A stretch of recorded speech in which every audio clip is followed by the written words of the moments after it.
My Dreams by Donald E. Westlake. Narrated by Roddy McDowall.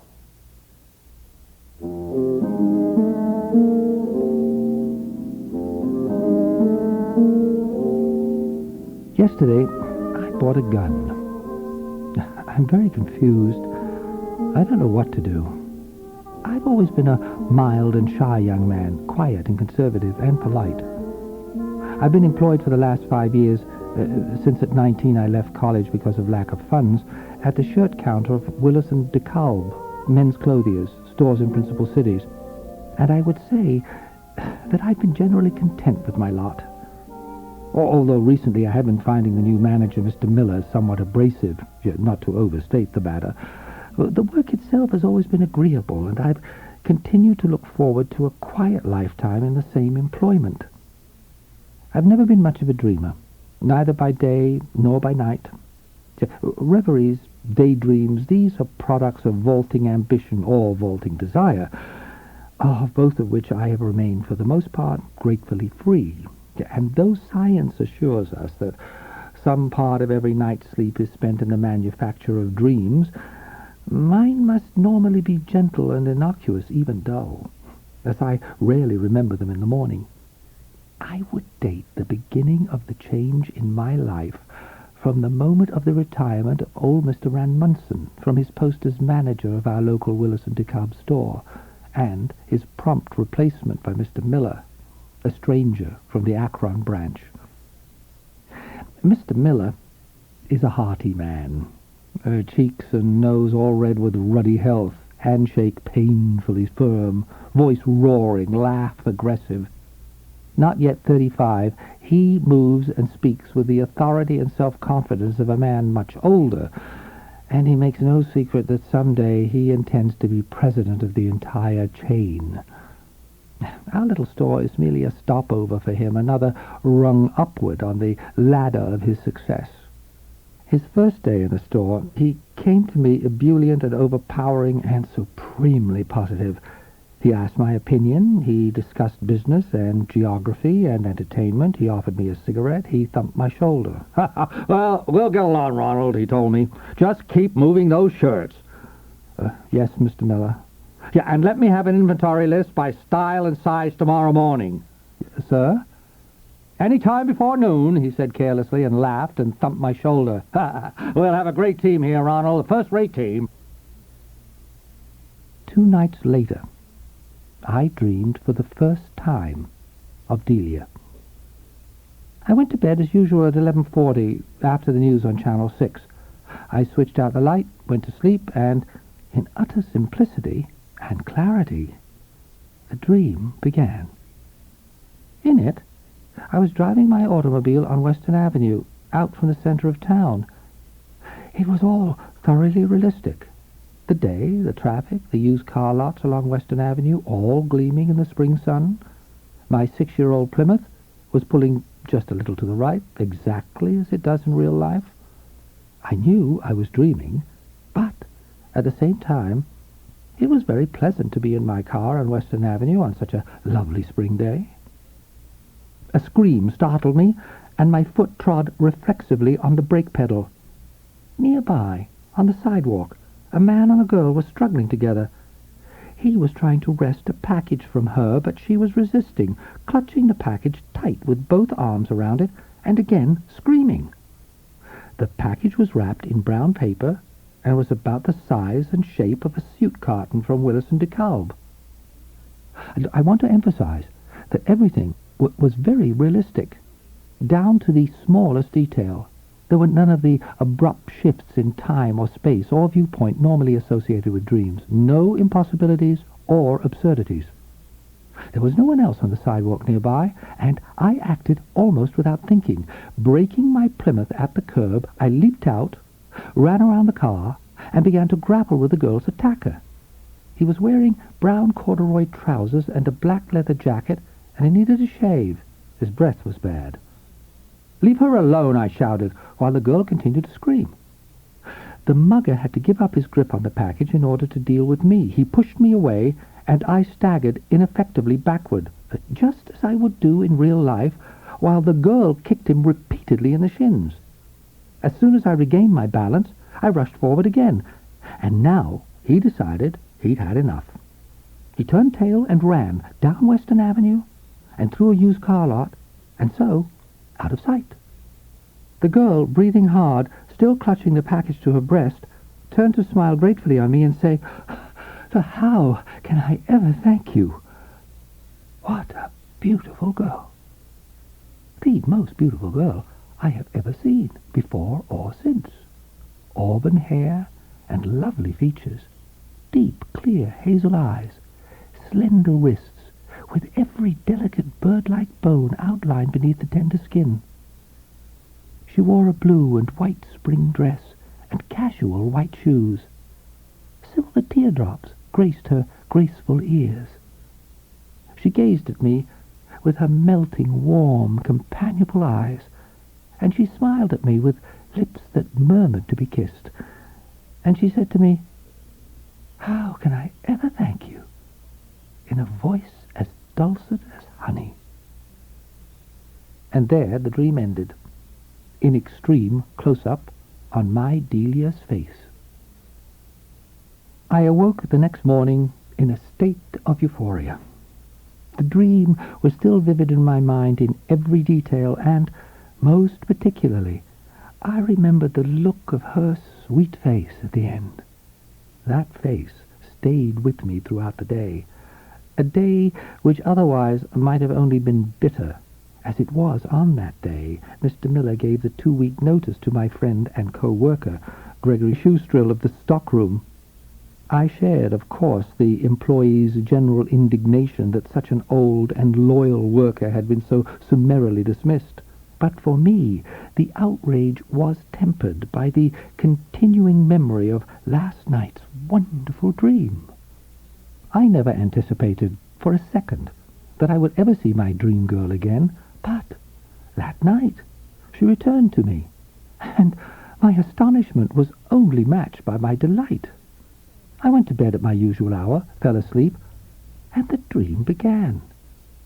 It started precisely where, the night before, it had ended, with the beautiful girl saying to me, "How can I ever thank you?" I now functioned at 2 levels of awareness. The first, in which I knew myself to be dreaming, was flabbergasted to find the dream picking up as though no day had elapsed, no break at all had taken place in the unfolding of this story. The second level, in which I was an active participant in the dream, rather than as observer, treated this resumption of events as natural and inevitable and obvious, and reacted without delay. It was this second level which replied, "Well, anyone would have done what I did. May I drive you where you're going?" Now, here, I grant the dream had begun to be somewhat less than realistic. See, that I should talk with this lovely creature so effortlessly, without stammering, without blushing, with no worms of terror crawling within my skull, was not entirely as the same scene would have played in real life. In this situation, in reality, I might have attacked the mugger as I had done in the dream, but on being left alone with the girl afterward, I would surely have been reduced to a strained smile and a strangled silence. But not in the dream. In the dream, I was gallant and effortless, as I offered to drive her wherever she was going. Well, if it wouldn't be putting you out of your way, not in the least. Where are you going? Home, she said. Summit Street. Do you know it? Oh, of course. It's right on my way. Yeah, which wasn't at all true. Summit Street, tucked away in the Oak Hill section, a rather well-to-do residential neighborhood, was a side street off a side street. There's never any reason to drive on Summit Street unless Summit Street is your destination. Nevertheless, I said it was on my way, and she accepted pleasantly, holding the car door for her. I noticed my Plymouth was unusually clean, and I was glad I'd finally gotten around to having it washed. New seat covers, too, very nice looking.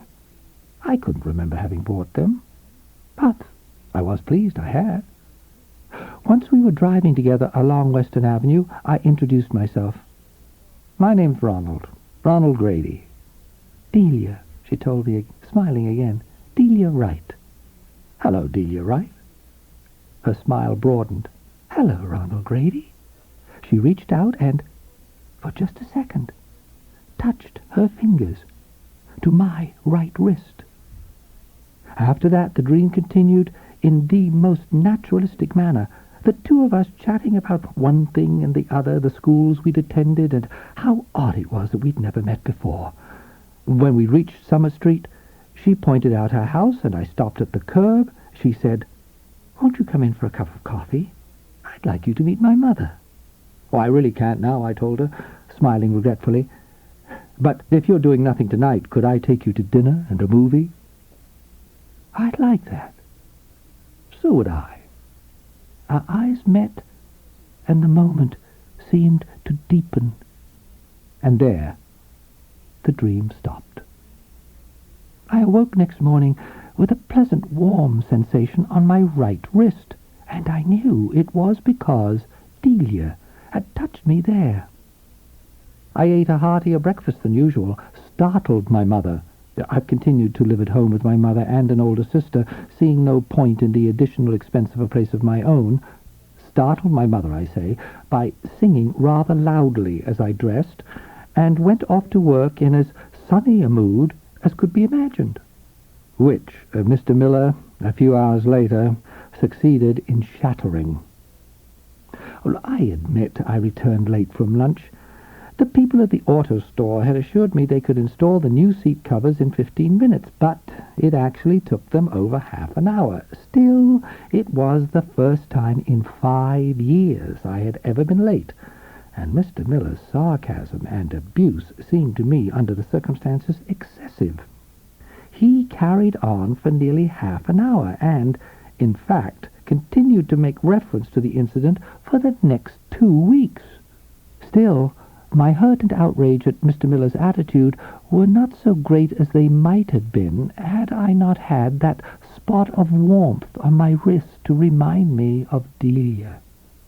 I thought of Delia, of her beauty and grace, of my own ease and confidence with her, and I weathered the Miller storm much better than might have been expected.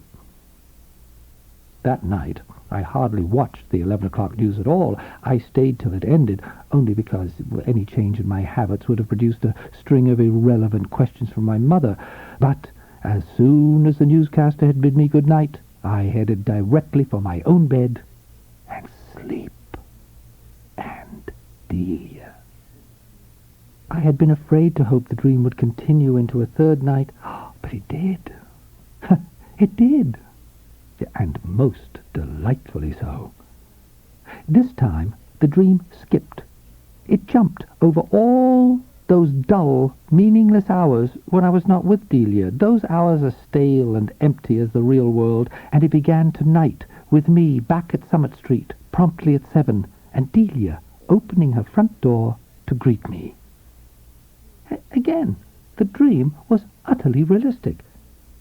The white dinner jacket I wore was unlike anything in my waking wardrobe, but otherwise all was lifelike.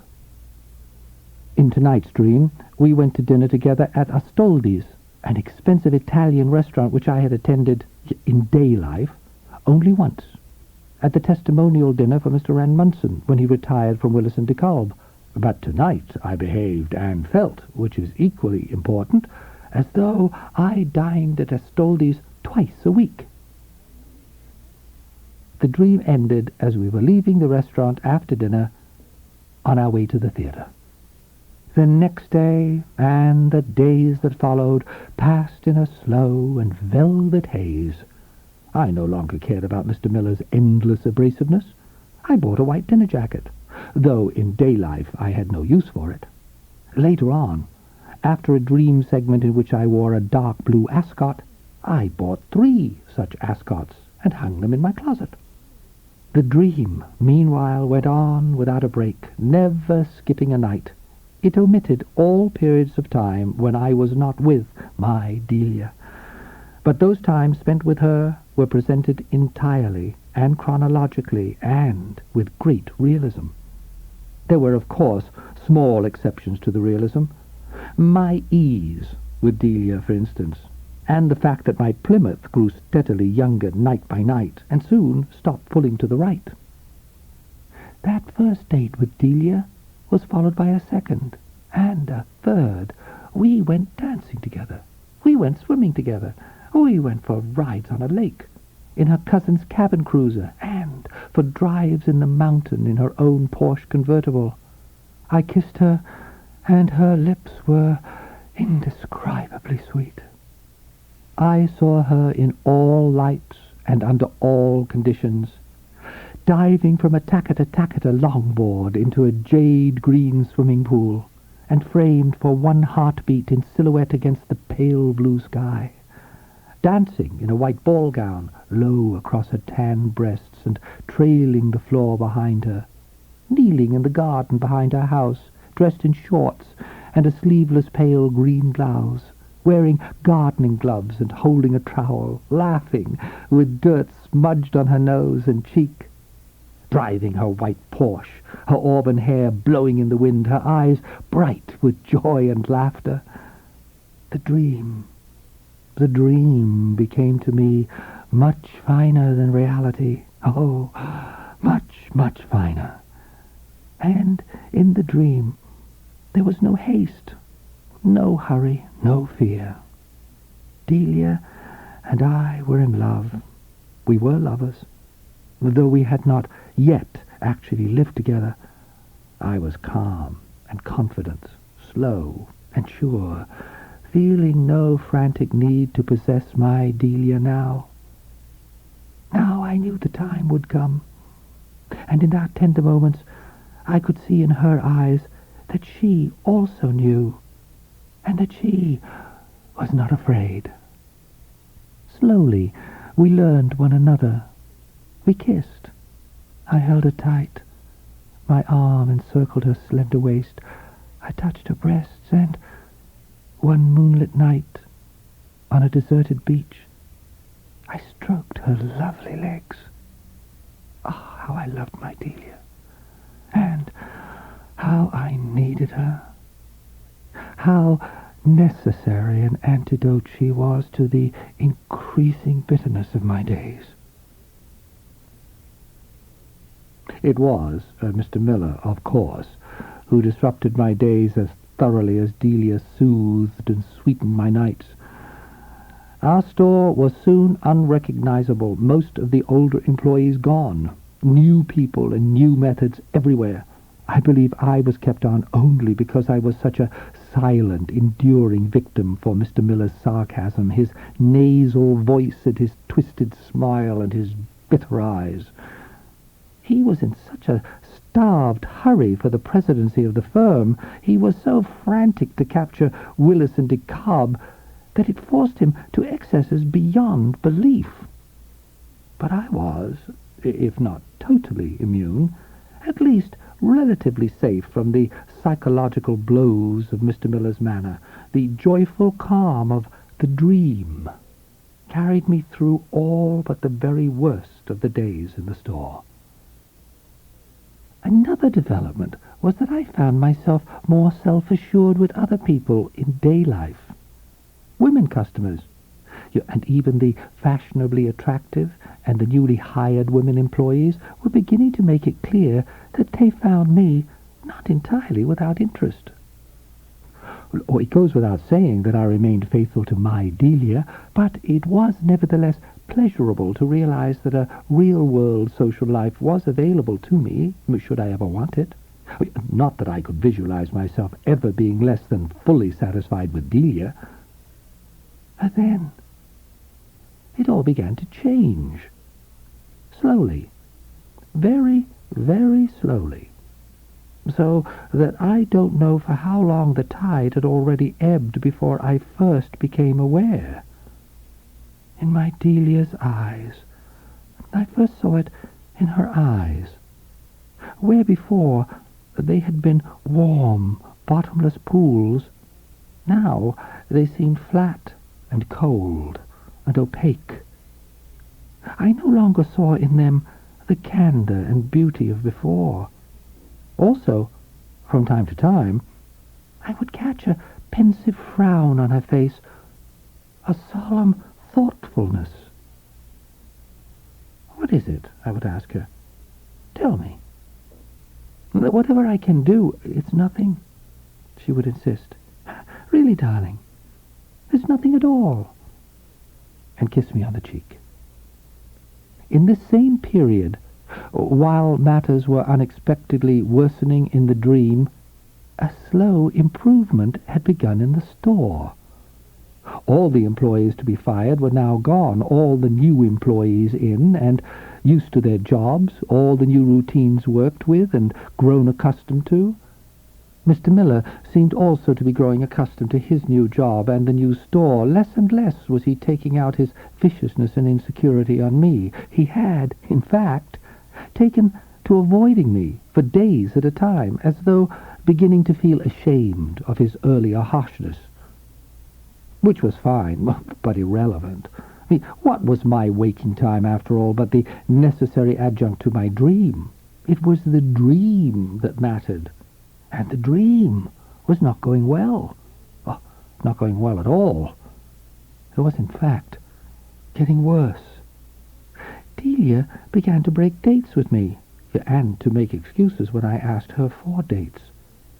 The pensive looks, the distracted looks, the buried sense of impatience, all were more frequent now. Entire portions of the dream were spent with me alone. And I was never alone in the early nights, pacing the floor of my room, waiting for a promised call that never came. What could it be? I asked her, and asked, but always she evaded my questions, my eyes, my arms. If I pressed, she would insist it was nothing, nothing. And then, for a little while, she would be her old self again, gay and beautiful, and I could believe it had only been my imagination after all, but only for a little while. And then, the distraction, the evasiveness, the impatience, the excuses, all would return once more. Until 2 nights ago. Yet we sat in her convertible beneath the full moon, high on a dark cliff overlooking the sea, and I forced the issue at last. "Delia," I said, "tell me the truth. I have to know. Is there another man?" She looked at me, and I saw she was about to deny everything yet again. But this time she couldn't do it. She bowed her head. "I'm sorry, Ronald," she said, her voice so low I could barely hear the words. "There is." "Who?" She raised her head, gazing at me with eyes in which guilt and pity and love and shame were all commingled. And she said, "It's Mr. Miller." I recoiled. "What?" "I met him at the country club," she said. "I can't help it, Ronald. I wish to God I'd never met the man. He has some sort of hold over me, some hypnotic power. That first night he took me to a motel, and then she told me everything, every action, and every demand in the most revolting detail. And though I squirmed and struggled, though I strained and yearned, I could not wake up. I could not end the dream. Delia told me everything that she'd done with Mr. Miller, her helplessness to deny him, even though it was me she loved, and he for whom she only felt detestation, her constant trysts with him night after night, direct from my arms to his. She told me of their planned meeting later that very night in the motel where it had all begun. And she told me of her bitter self-knowledge that even now, after I knew everything, she would still meet him. Then at last, her toneless voice was finished, and we were in silence once again beneath the moon, high on the cliff. Then I awoke. That was 2 nights ago. Yesterday, I arose the same as ever. What else could I do? And I went to the store, as usual, and I behaved normally in every way. What else could I do? But I noticed again Mr. Miller's muted attitude toward me, and now I understood. It was the result of his guilty knowledge. Of course, Delia had told him about me. She described all that to me during her confession, relating how Mr. Miller had laughed and been scornful to hear that Ronald, the sap, had never been to bed with her. "Doesn't know what he's missing, does he?" she quoted him as saying, with a laugh. At lunchtime, I drove past the motel she'd named, and a squalid place it was, peeling stucco, painted a garish blue. Not far beyond was a gunsmith's. On the spur of the moment, I stopped, talked to the salesman about plinking and varmints, and bought a snub-nosed Ivor Johnson Trailsman revolver. The salesman inserted the .32 caliber bullets into the chambers, and I put the box containing the gun into the glove compartment of my car. Last evening, I carried the gun unobserved into the house and hid it in my room, in a dresser drawer, beneath my sweaters. And last night, as usual, I dreamed. But in the dream, I was not with Delia. In the dream, I was alone in my bedroom, sitting on the edge of my bed with the gun in my hand, listening to the small noises of my mother and sister as they prepared for sleep, waiting for the house to be quiet. In last night's dream, I had the gun, and I planned to use it. In last night's dream, I had not left my Plymouth in the driveway as usual, but half a block away, parked at the curb.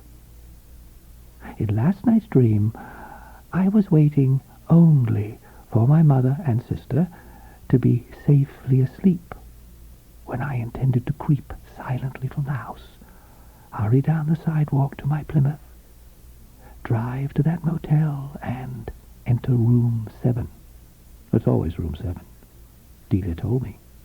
Always the same room, where it was my intention to shoot Mr. Miller dead. In last night's dream, I heard my mother and sister moving about, at first in the kitchen, and then in the bathroom, and then in their bedrooms. In last night's dream, the house slowly, gradually, finally became quiet, and I got to my feet, putting the gun in my pocket, preparing to leave the room. And at that point, the dream stopped. I have been very confused today. I have wanted to talk to Mr. Miller, but I've been afraid to. I've been unsure what to do next, or in which life to do it. If I kill Mr. Miller in the dream tonight, will he still be in the store tomorrow, with his guilt and his scorn? If I kill Mr. Miller in the dream tonight, and if he's still in the store tomorrow, will I go mad? If I fail to kill Mr. Miller somewhere, somehow, how can I go on living with myself? When I came home from work this evening, I didn't park the Plymouth in the driveway, as usual, but left it at the curb, half a block from here. Oh, my mind was in turmoil all evening, but I behaved normally. And after the 11 o'clock news, I came up here to my bedroom. But I was afraid to sleep. Afraid to dream. I took the gun from the drawer, and I have been sitting here, listening to the small sounds of my mother and my sister as they prepare for bed. Oh, can things ever be as they were between Delia and me? Oh, can the memory of what has happened ever be erased? I turn the gun and look into its black barrel, and I ask myself all these questions. Perchance to dream. If I arranged it that I would never awake again, would I go on dreaming? But would the dream become worse instead of better? Is it possible, as some faint, doubting corner of my mind suggests, even remotely possible, that Delia is not what she seems? That she was never true? That she is a succubus who has come to destroy me through my dream? The house is silent. The hour is late. If I stay awake, if I creep from the house and drive to the motel, what will I find in room 7? And whom shall I kill?